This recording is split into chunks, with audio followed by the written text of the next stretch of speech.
Esta noche en Hora 25 hablamos de teatro musical hecho en España, que no es muy habitual, pero lo hay y de calidad. Y una de las personas que lo está impulsando como nadie es Iván Macías. Iván, buenas noches. Hola, buenas noches, ¿qué tal? Eres músico, eres compositor y eres uno de los creadores de musicales más reconocidos en España. Vamos al principio de todo. ¿Por dónde se empieza a crear un musical? Bueno, yo creo que lo primero es la idea, ¿no? El qué queremos contar, qué historia queremos contar o qué queremos que el público viva. En el caso del primer gran musical que hicimos, que fue El Médico, pues lo teníamos bastante claro, ¿no? Tanto Félix Amador, el libretista y escritor, como yo, nos retiramos a pensar qué historia queríamos contar.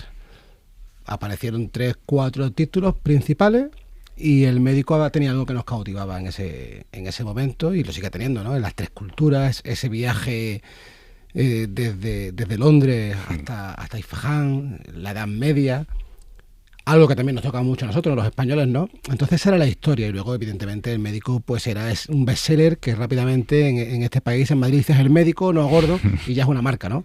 Y todavía seguimos comprando mucho en España la marca y el título y algo conocido, entonces pues yo creo que ese es el punto de partida. Tengo muchas preguntas que hacerte en lo que ya me has contado hasta ahora y es cómo llegáis ahí, quiero decir, ¿por qué El Médico?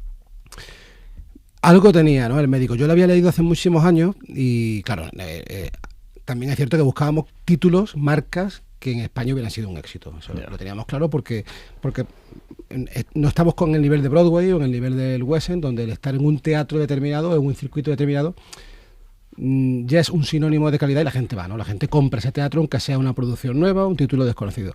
En España todavía tenemos mucho que andar en ese camino, pero El Médico tenía ese algo. Aparte del título y un autor superventas en España como Noah Gordon, ese tema es ese mensaje, ¿no? Al final de unión de las 3 culturas, ese mensaje del mentor, de Barber, del hijo, de Rob. Bueno, había ahí un cúmulo de historias y sobre todo la épica, una historia épica y medieval que nos apasionó. Llegamos los dos al estudio, Félix y yo, y oye, tengo el título perfecto. Y yo llegaba también con el título, yo también. Bueno, empiezas tú, El Médico. Mira que teníamos una lista de títulos, ¿eh? Sí. Pues llegamos con que El Médico tenía que ser el primero y nos pusimos manos a la obra como locos. Claro, y entiendo que lo primero es conseguir que Noah Gordon os vendiera los derechos. ¿Cómo se convence a Noah Gordon de vamos a hacer en España un musical sobre El Médico? Fue un viaje de meses, ¿eh? Fue un viaje de meses, pero todo empezó como empezaría cualquiera, intentando contactar con su editorial. De, oye, tenemos una idea y su editorial da la casualidad de que, bueno, la lleva su hijo Michael, que vive en Barcelona. Entonces todo eran pasos de, bueno, nos podemos comunicar de una manera sencilla. Pero sí que es cierto que al principio el primer mensaje de ellos es: me parece que estáis locos, podemos estudiar una propuesta, pero no del Médico. De cualquier otra obra de Noah Gordon menos del Médico. El Médico no, El Médico era como intocable, era la joya de la corona, es la joya de la corona, y no, El Médico no.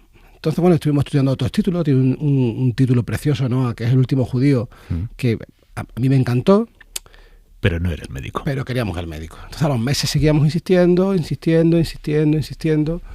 hasta que me dice Michael, bueno, Iván, mira, podemos hablar del Médico si nos hacéis una oferta loca. Una oferta irrechazable fue la palabra. En cuanto a la calidad de lo que le propusierais, ¿no? Claro, eso fue lo que yo entendí. No sé si se refería a eso o a pasta. O a pasta, ¿no? O a las dos, o a una de las dos.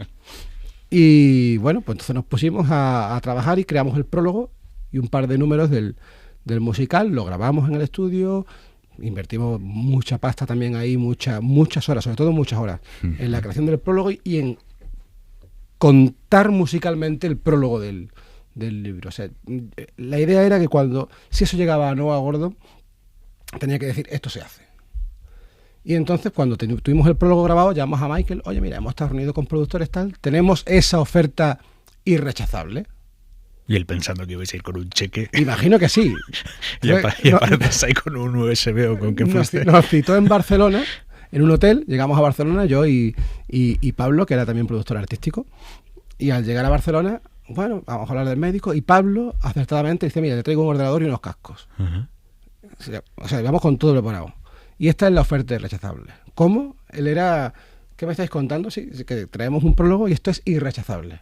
Pero queremos que lo escuches porque si no te gusta, es que no nos molestamos ni en buscar la financiación ni en buscar el cómo desarrollarlo.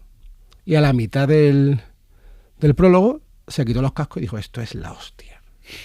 O sea, os tenéis que venir a Boston a conocer a mi padre. Yo voy a Boston dentro de 2 semanas, si queréis, allí concierto, una reunión, y que mi padre escuche este proyecto. Y así, nos fuimos a Boston. ¿Y qué dijo no a Gordon cuando lo escuchó? Pues no, a Gordon le poníamos 3 o 4 extractos porque sé que nos metimos 2 semanas a dormir 2 horas, 3 horas a avanzar lo máximo. Y él decía que estaba escuchando su libro.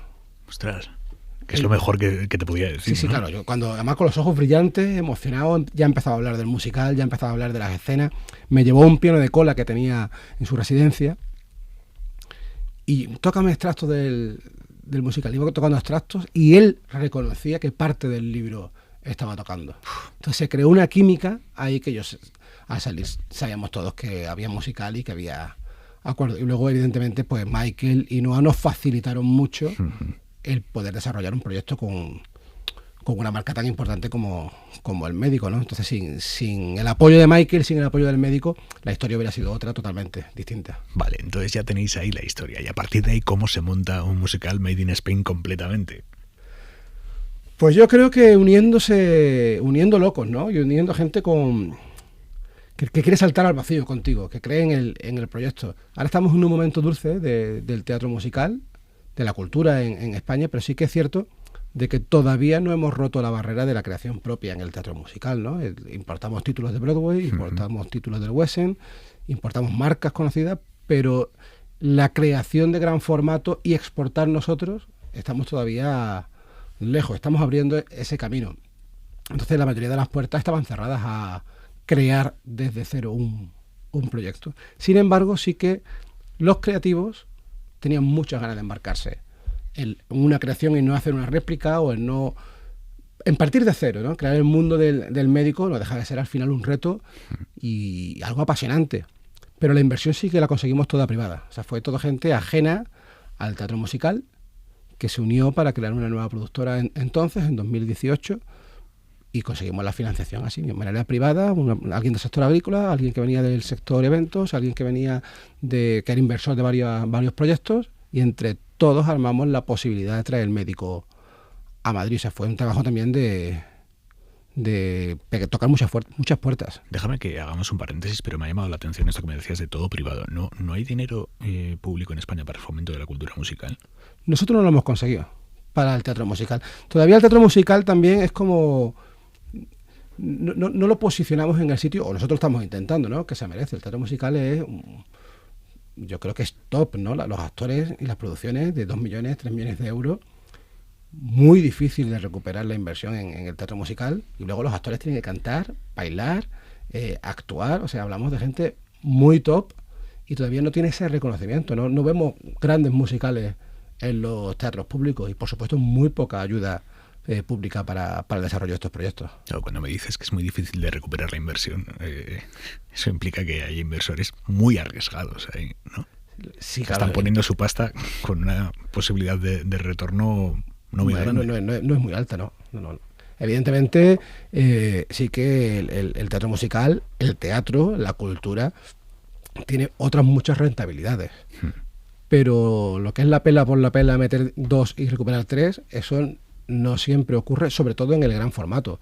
Por eso no hay tantísimos productores y por eso es tan complicado arrancar un proyecto de gran formato de teatro musical. A verlos los hay muy buenos, pero no es tan fácil encontrar la financiación. ¿Al final el Rey León se lo come todo o qué? Bueno, el Rey León se come mucho. El Rey León se come mucho, fue el primer gran éxito y aquí sigue reinando en la Gran Vía y en medio mundo, ¿no? Y ahora viene Aladín. ¿Cuánto miedo os da eso? ¿Cómo, perdón? ¿Cuánto miedo os da eso? Bueno, mira, hay una cosa que me dijo a mí un conocido de Huelva, Estrella Michelin, que me dijo, lo que mejor que me pueden pasar es que me pongan otro Estrella Michelin al lado. ¿Ah, sí? Claro, entonces yo pienso que que es bueno, es sinónimo de que estamos haciendo las cosas bien, de que tengamos El Rey León y enfrente Aladdin. Son dos grandes espectáculos, dos grandes musicales, y yo creo que al final todo suma, ¿no? El crear la cultura de ir al teatro y de ir al teatro musical. Vosotros ahora estáis con La Historia Interminable. Sí. Cuéntame. Bueno, pues mira, era uno de esos títulos también del principio que estaban en la recámara, y cuando arrancamos con el médico nos pusimos rápidamente a cerrar los otros 2-3 títulos que teníamos anotados como que queríamos hacer, y uno era este de La Historia Interminable. ¿Por qué? Pues sobre todo por la añoranza de los años 80, ¿no? Pensamos que los años 80 hoy están más vivos que nunca, la gente recuerda los años 80, bajo mi criterio, de una manera que no eran los años 80, pero esa melancolía existe. O sea, idealizamos los 80 claramente. Sí, total. Y nos permite revisitar o reinventar los años 80, ¿no? Entonces, esa posibilidad molaba mucho, ¿no? Luego la posibilidad de tener un dragón volando, ya la fantasía empieza a volar, nunca mejor dicho, y el tener una canción icónica. O sea, era todo también como una costelera irrechazable. ¿Cómo se mete un dragón volando en mitad de un teatro? Bueno, eso ha sido increíble, ¿no? Ahí ha sido el trabajo de toda la productora, ¿no? De Beyond Entertainment y de su CEO, que es Darío Regatieri, que teníamos que tener un dragón volando, y hasta que no hemos tenido un dragón volando en el escenario no hemos parado. Ha costado, ¿eh? Un musical tiene que ser visualmente mucho más sorprendente que una obra de teatro. Yo creo que el público es lo que espera. Yo creo que el público, sobre todo el que de primeras va a un musical, lo que espera es sorprenderse. Evidentemente, cuando hablamos, por ejemplo, de La Historia Interminable, la gente espera un dragón volando, espera un comepiedra, y eso hay que darlo, porque esa es la magia del teatro y de una superproducción.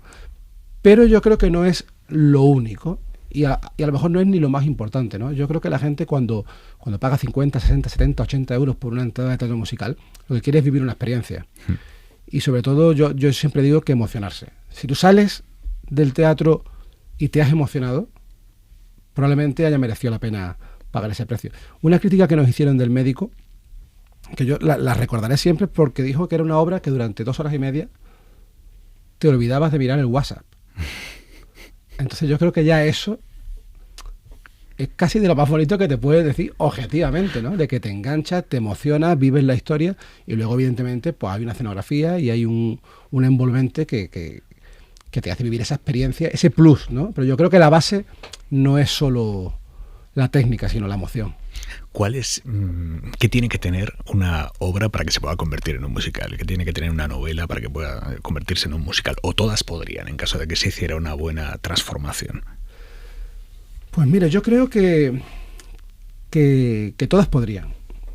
Yo creo que al final es una adaptación, ¿no? Y no deja de ser una interpretación de un texto, ¿no? Yo, que soy pianista clásico de formación, pues respetamos mucho la palabra interpretar un texto de un compositor, en este caso, ¿no? Entonces, cuando empezamos con el médico, nos dijeron es imposible de llevar el médico a teatro musical. Cuando dijimos El tiempo entre costuras, es imposible de hacer esa obra en el teatro musical porque el tema que toca, no sé cuánto.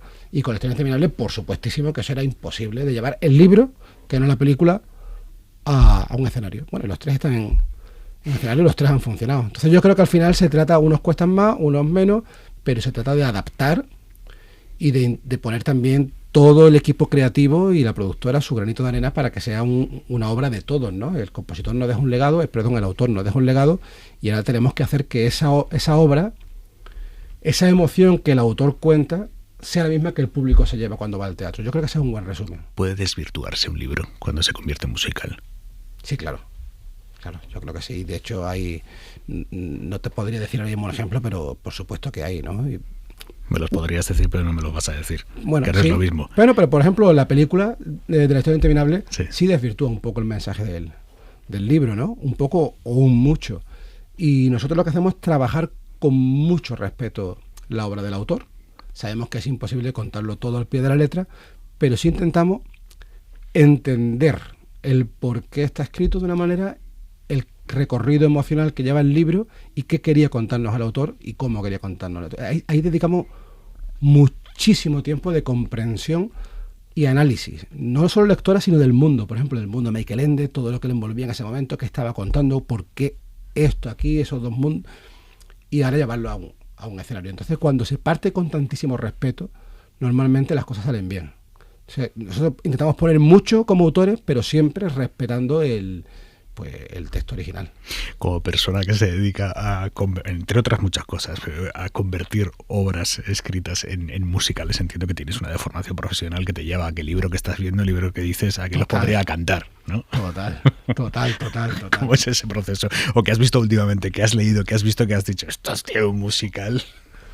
Es que casi cualquiera de las cosas no los puedo decir porque me las van a quitar. Y estamos ahí en pleno proceso de negociación de 2 o 3 títulos potentísimo, pero sí, la verdad es que cuando lees un libro te lo empiezas a imaginar y además a rizar el rizo. Esto no podría ser, esta podría ser. Y empieza, ya no solo con libros, con películas, con series, todo podría ser un musical, sobre todo cuando la palabra musical va con el sentido más, ¿cómo te diría? No peyorativo. Mucha gente, la palabra musical lo usamos como un espectáculo al uso de lentejuelas, ¿no? Y para nada, o sea, el teatro musical, Los Miserables, ¿no? Fantasma de la ópera, por irnos 2 clásicos que todo el mundo conoce. Son dos obras maestras, son dos obras maestras ya de la historia del teatro universal. Entonces yo creo que todo puede ser una gran obra dramática de teatro musical. Me has dicho que estás negociando, no te pido que me digas ni el qué ni cantidades, obviamente, pero sí cómo es ese proceso. Quiero decir, el autor de la obra después va ingresando por todo lo que vayáis ingresando vosotros, un X, o una vez que ya le compráis los derechos, a partir de ahí ya todo es vuestro. ¿Cómo es eso? Bueno, depende del acuerdo al que lleguen, ¿no? Hay quien suelta el dinero, un fee, ¿no? Y se quedan con los derechos X tiempo, y otros muchos van con royalty de derechos de autor, ¿no? Que es lo más habitual y es la manera en la que por lo menos nosotros nos sentimos más cómodos de que todos seamos partícipes del posible éxito del espectáculo. O del posible fracaso también. O del posible fracaso. Bueno, el autor nunca pierde. Vale. Oye, ¿ha habido alguna vez que te hayas metido a convertir una obra en musical y has dicho, ojo, estoy cambiando demasiado el original? Voy a dar varios pasos atrás aquí. Bueno, sí que ha pasado.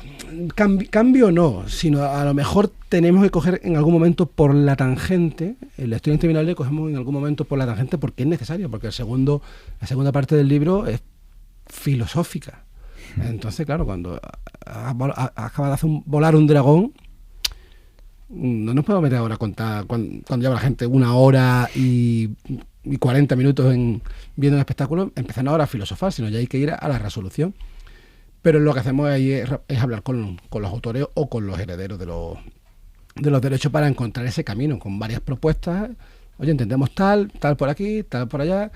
Y por poner un ejemplo del análisis que hacemos de la obra, nosotros en La historia interminable, la actriz que interpreta a la emperatriz infantil interpreta a la madre de Bastián en el inicio del segundo acto. Es algo que se cuenta en el libro, pero no aparece la escena como tal en el libro. Y el por qué no es una niña y es una actriz adulta, encontramos el significado en la propia novela. Y lo encontramos en la propia novela, la original alemana. ¿Por qué? Porque cuando Bastián entra en el reino de fantasía, la emperatriz infantil se refiere a él como mi Bastián. La única persona en el mundo que la llamaba mi Bastián era su madre. Esto solo aparece en la edición alemana, ni en la española. O sea, ¿se perdió en la traducción? Sí, eso no está ni en la versión española ni en la versión inglesa, solo en la original alemana. Y el color de los ojos, el hijo de la luna, esa famosa frase, les recordaba a la madre. Eso ya lo entendemos nosotros. Entonces, eso sí lo preguntamos, oye, mira, vamos a hacer tal, hemos hecho un código que tal personaje es tal personaje en el mundo real, porque Bastián se imagina a la gente de fantasía, al mundo de fantasía, con gente que ha visto en el mundo real, y nos dijeron que sí, lo vieron muy acertado, le pareció un análisis súper interesante, y no es un cambio, pensamos que es una aportación, ¿no? Jugar a este doble juego, pero evidentemente sí que hay veces que cuando estamos en la línea y tenemos que salirnos un poco, hacemos la consulta al autor. ¿Quién es más tiquismiquis, el autor o los herederos del autor? Pues la verdad es que hemos tenido tantísima suerte con gente con la que hemos trabajado que no nos hemos encontrado nadie tiquismiquis. Hemos trabajado súper bien con Noah Gordon, con su hijo Michael y la familia, con todo el mundo de Michael Ende, que quizás es el más complejo porque son varias fuentes, pero muy fácil, súper fácil con María Dueñas, súper fácil con María Dueñas y muy fácil también con Ken Follett. O sea que realmente creo que cuando ven que hay un respeto y un trabajo serio detrás, son los primeros que se suman al carro. Ken Follett, Los Pilares de la Tierra, que es una de tus últimas adquisiciones. Háblame de ella. Bueno, pues si todo va como debe, la tendremos en 2024. Uh-huh. Queremos pronto dar un anuncio, a ver si podemos anunciarlo prontito, pero sí que está en el horno, se está cociendo y estamos creando el universo de Kingsbridge. Y bueno, pues es un título que a mí me apasiona. Me apasiona el título, me apasiona el universo Ken Follett y me parece una marca súper universal, Los Pilares de la Tierra. O sea, yo creo que puede ser en una obra muy tocha. Debe. Con lo que os ha costado, ¿no? Con lo que ha costado y con lo que va a costar a la productora. O sea que aquí hay una inversión enorme porque, claro, cuando la gente ve la historia interminable, quiere ver un dragón, pero cuando la gente vaya a Los Pilares de la Tierra, quiere ver una catedral en un teatro. O sea, y ese yo creo que es el gran reto. Y luego me parece una historia súper contemporánea. A pesar de que está basada en la Edad Media, me parece que tiene unos personajes. Bueno, el personaje de Aliera me parece brutal. Y Valeran, el obispo, todo. Es que tiene unos personajes brutales. Entonces yo creo que tiene todos los cimientos para que sea una gozada. O sea que en 2024 Los Pilares de la Tierra en Madrid. Sí, eso no, estamos ahí y no quiero que el productor y nadie me diga, ¿pero qué has dicho? ¿Qué has anunciado? ¿Qué has anunciado? Bueno, está en la calle, o sea que realmente Los Pilares de la Tierra estábamos dudando de en qué momento lanzarlo. Tenemos 2 o 3 fechas previstas y lo anunciaremos, yo creo que en el plazo de un par de semanitas lo queremos anunciar. Y los repartos de los musicales son enormes, ya no solo de los propios actores, sino también de todo el equipo técnico. Tiene ¿no? O sea, cuantitativamente es brutal en comparación con una obra de teatro. Bueno, en Los Estudiantes Interminables pueden ser 60, 70 personas trabajando todos los días. O sea, es una barbaridad. Nosotros ahora aquí con Beyond Entertainment tenemos el médico en gira y tenemos La Historia Interminable en Madrid. Son dos superproducciones, o sea, son 100 y la madre en total. Son muchísimos y claro, y cada uno con sus películas. Pero es que al final un musical no tiene más remedio que tener esa dimensión. El que entra a ver La Historia Interminable y ver todo lo que hay técnico ahí, los músicos en directo, todo el equipo técnico, creativos que tenemos incluso a diario allí, los directores, bueno, un equipo enorme y como dice el productor, todos cobran, ¿eh?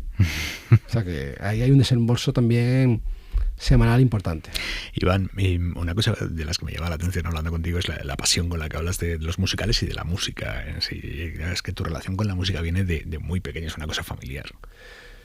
Sí, bueno, yo empecé con la música como un juego. O sea, mis padres son músicos los dos. Mi madre es profesora de música, mi padre tocaba y toca la guitarra, aunque ya no en activo. Y había un piano en casa, entonces me llevaron a la clase de piano y ahí empecé con el piano, con 3-4 años, tocando el piano y desde ahí pues desarrollar toda la carrera con el piano, que es mi instrumento principal y es yo creo que lo que mejor se me da es el piano, o sea que es mi vida. ¿Y qué hace un virtuoso del piano en el mundo de los musicales? Porque esta locura, quiero decir, si podrías ganarte la vida, vamos, eres uno de los mejores pianistas de España, ¿por qué meterte en este lío? Pues mira, yo primero acabé un poco cansado de la idiosincrasia del mundo clásico, ¿no? En algunos momentos, no todo el mundo, en algunos momentos, el excesivo postureo del mundo clásico. Parece que también estamos evolucionando un poco. Y creamos un proyecto en Moguer educativo, y a mí siempre me había gustado el teatro musical, y hicimos antes del médico hicimos un musical basado en Germinal, de Emil Solá.